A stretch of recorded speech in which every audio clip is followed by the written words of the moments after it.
Don't tell me I'm cheating because I'm not. There are no rules. Hey guys, welcome back to the channel. Bean here, and I'm coming at you today with the Mid-Year Book Freakout Tag. Now, I have prepared for this as best I can, which basically just means I have a pile of books right here, right next to me. Yeah, we'll see how this goes. I'm not sure what's gonna happen. But we're just gonna jump right in. You've probably seen this tag floating around everywhere. I know all three of us are doing it. So let's see what happens. And there are gaps on my bookshelf. Just ignore them because the books are in this pile. So, yes. So question number 1 is your favorite book of 2020 so far. And for me, that's going to be House of Earth and Blood, the first book in the Crescent City series by Sarah J. Maas. I'm sure this is going to be a top book for many people, and honestly, I am so glad that I read it. It got me back into reading Sarah J. Maas's books, and I cannot wait until next November, and I'm very salty that it's next November, that we have to wait for the sequel to this book. But that means I get to read it again, so I'm okay with that part. Question number 2 is, what is your favorite sequel of 2020? And I'm going a little bit out on a limb here because I have just started this book. I haven't fully finished it yet, but I'm going to go with Soul of the Sword by Julie Kagawa. This is the second book in the Shadow of the Fox trilogy, and I absolutely love this series. This series reads like an anime, and it has the concepts of an anime, and I just am absolutely in love with the concepts and the characters. Question number 3 is, what is a new release you haven't read but want to? And I'm cheating a little bit because I'm taking 2 books here.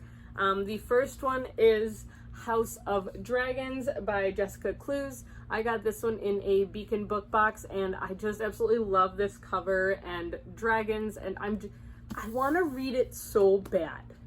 The next book in that, I also have Night of the Dragon by Julie Kagawa, which is the third and final book in the Shadow of the Fox series, which I just talked about in the previous one. But this is the conclusion to the journey that our 2 main characters are going on, Yumeko and Cage, and I cannot wait to see what happens. Question number 4 is, what is your most anticipated release for the second half of the year? I have lists of books I'm looking forward to.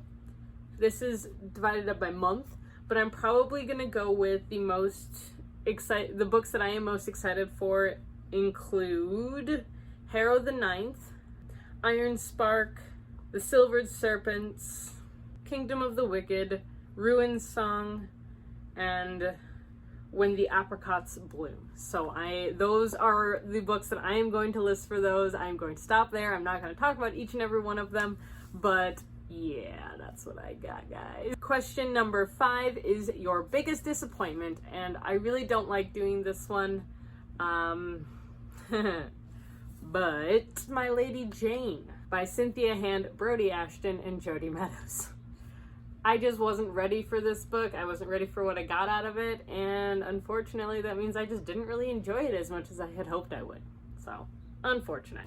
So question number 6 is your biggest surprise, and I'm gonna have to go with Thorn by Intisar Kanani, which is actually one of my newest favorite books. I did not expect to love this book as much as I did, but I absolutely adored this retelling of The Goose Girl, and I want everyone to read it.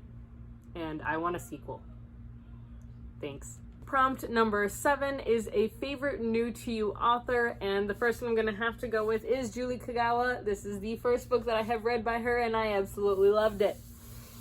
And I want more, because I absolutely loved this book and this concept. And I loved her writing style. It was brilliant. And I'm gonna cheat and add a second one, and that second one is gonna be Intisar Kanani, because I love this book again, and she has other books out that I want to read now. So I will be reading more of her stuff now, and I'm very excited about that. Question number 8 is newest fictional crush, and I guess if I had to choose a new one, I'd probably go with Castrian, the prince from Thorn, just because I liked him as a person, and he really did seem to care about Alira, especially after he learned what she had gone through, and when his father came back with the report of what was happening to her. Otherwise, I would have to say Trick, who has been a fictional crush for a while, but I was reminded that he was a fictional crush, and that makes me happy. So, Trick. definitely, because he's adorable. And Mia's adorable too. Just want to wrap up that little cinnamon roll. She just needs to be protected. Question number 9 is your newest favorite character. And now I am going to go with, from House of Blood and Earth, I'm going to go three different characters. We're going to go with Bryce, and we're going to go with Hunt, and we're going to go with Lele. Because I loved Lele. Lele was so adorable. She's the little fire sprite that we meet in here, and she's so sassy.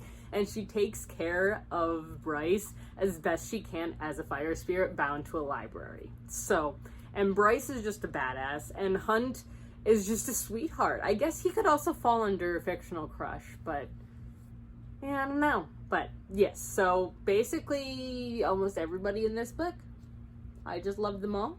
Same thing could be said for Throne of Glass. I love just about every character in that book as well. Question number 10 is the book that made you cry. That ending though.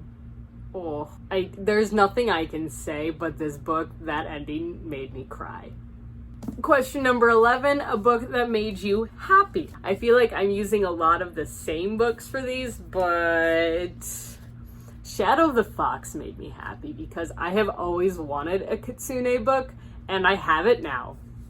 And I'm in love with it now. So that's good. But yeah, I have a feeling this series is going to be one of my top series of the year, for sure. Question number 12 is what is the most beautiful book that you were bought or given this year? Now I'm cheating again, and I'm going to go with the book that I bought, and the book that I was given. So the most beautiful book that I bought this year is Master of Sorrows, because look at this freaking cover, guys. It's just so beautiful. I cannot get over how gorgeous and shiny this cover is, and the sequel is just as beautiful, and I can't wait to get my hands on it. And the most beautiful book that I was given this year is Woven in Moonlight by Isabel Ibanez. This was a gift from Callie to me for our quarantine exchange, and I just love it. It's such a beautiful book, and I can't get over this cover. It's just the colors, the picture. I'm in love with it. Question 13, the last question, is what books do you need to read before the end of the year? And other than the over 100 NetGalley ebooks that I have that I need to get through, I need to read Priory of the Orange Tree by Samantha Shannon, because like this was my most anticipated release of last year that I never read, and I need to change that. Also, I need to read The City of Brass by S.A. Chakraborty, because the entire trilogy is out, and now I just really want to read them all because they're beautiful, and I've heard amazing things about them. I don't think I've heard a bad review. And because my internal historical fiction buff is not happy, I want to read The Queens of Innisleer by Tessa Gratton. I've also got The Lady Hotspur on my shelf, and I want to read that as well, but I want to start with the first book that she wrote in this series, I guess, or companionship thing. And I love Shakespeare, and these are all Shakespeare retellings, so I am totally excited and totally here for these. That's what I got, guys. That's my book freakout tag for the mid-year, and I hope you enjoyed. If you did, now is the perfect time to hit that thumbs up, that like button, and to subscribe. We post videos every Tuesday, Thursday, and Sunday. And if you want to be reminded when we post those videos, hit the little bell icon down below. And until next time, guys, stay safe, stay healthy, and wear your masks. Bye! I think my books might actually crush me.